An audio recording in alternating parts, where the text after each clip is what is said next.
The hills of Canaan carried whispers of envy long before the first act of betrayal. Joseph, the son of Jacob and Rachel, was beloved among his brothers, a young man distinguished not only by his favored status, but by dreams that foretold his rise above them. Genesis 37 to 3:11. His multicolored coat, a gift from Jacob, became a visible symbol of that favor, a mark that inflamed jealousy and fear.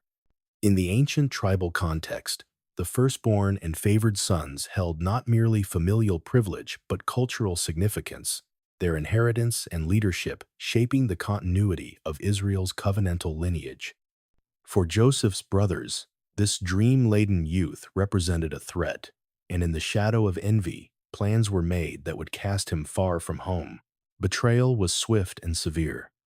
Joseph was seized, stripped of his coat, and sold to Midianite traders for 20 shekels of silver, a transaction that turned fraternal trust into commerce.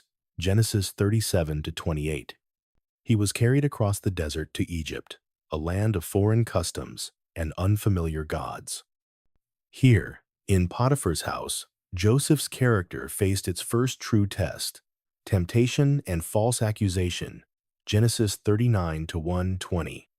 Even as a slave, he exhibited integrity and faithfulness, earning trust and responsibility.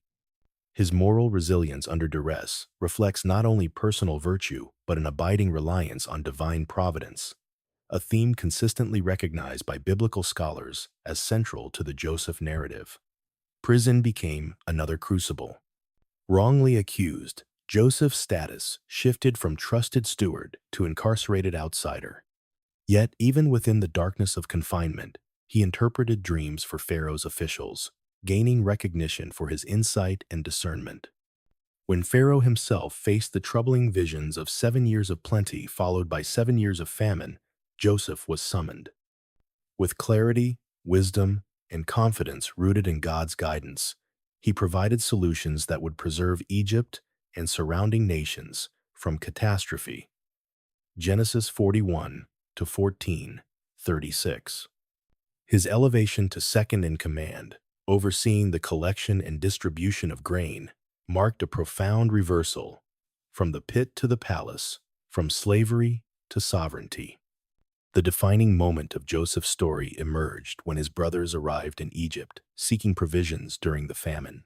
Here, the human and divine converged. He could have repaid cruelty with vengeance, wielded authority to punish those who once sought his destruction.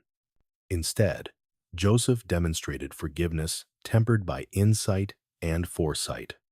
He declared, "You meant evil against me, but God meant it for good, to bring it about that many people should be kept alive, as they are today." Genesis 50 to 20. This statement encapsulates the spiritual depth of his forgiveness. It was not denial of suffering, but recognition of God's sovereignty in transforming human malice into redemptive purpose. Joseph's choice did not erase the consequences of betrayal, but reframed them within the arc of providence. His actions restored family relationships, preserved the lineage of Jacob, and safeguarded the survival of nations. In historical and cultural terms, this act of forgiveness upheld social and covenantal continuity, affirming the centrality of mercy in the leadership and ethical expectations of Israelite society. Across the narrative, Joseph's story exemplifies the complex interplay of human emotion, moral choice, and divine orchestration. Betrayal, suffering, and exile tested his character. Wisdom, courage, and faith elevated him, and forgiveness solidified his legacy. His life serves as a testament to the transformative potential of mercy, illustrating how steadfast faith and ethical integrity can convert personal tragedy into instruments of redemption, echoing across generations.